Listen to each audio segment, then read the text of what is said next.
दोस्तों ज़्यादातर लोग जब हम ऑफिस की मीटिंग टीम के साथ करते हैं तो हमें ये नहीं पता चलता है कि मीटिंग प्रोडक्टिव हो गई या सिर्फ खाली टाइम पास। तो आइए इस वीडियो में हम जानेंगे कि कैसे ऑफिस की एक शानदार बिजनेस मीटिंग करें। पॉइंट नंबर 1, हर मीटिंग से पहले एक अपना क्लियर एजेंडा भेजें। मीटिंग में क्या डिस्कस करना है ये सबको पता होना चाहिए। पॉइंट नंबर 2, समय की इज्जत करें। मीटिंग शुरू करना और मीटिंग खत्म करना दोनों ही समय पर होना चाहिए। Point number 3, everyone should participate.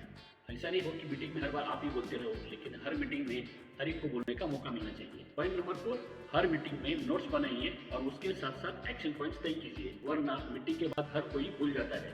और पॉइंट नंबर 5, फॉलोअप जरूरी है। हर मीटिंग के बाद अपने एजेंडे पे जो कुछ भी डिस्कशन हुआ उसके ऊपर फॉलोअप होना बहुत जरूरी होता है, ताकि उस मीटिंग का हर अपडेट आपको समझ में आए। याद रखिए दोस्तों, मीटिंग का मकसद खाली सिर्फ बात करना ही नहीं है, बल्कि अपने हर काम को आगे बढ़ाना होता है। तो दोस्तों, अगर ये जानकारी आपको अच्छी लगी तो इस वीडियो को लाइक शेयर जरूर करना और ऐसी छोटी छोटी जानकारी के लिए चैनल को सब्सक्राइब जरूर करें। धन्यवाद।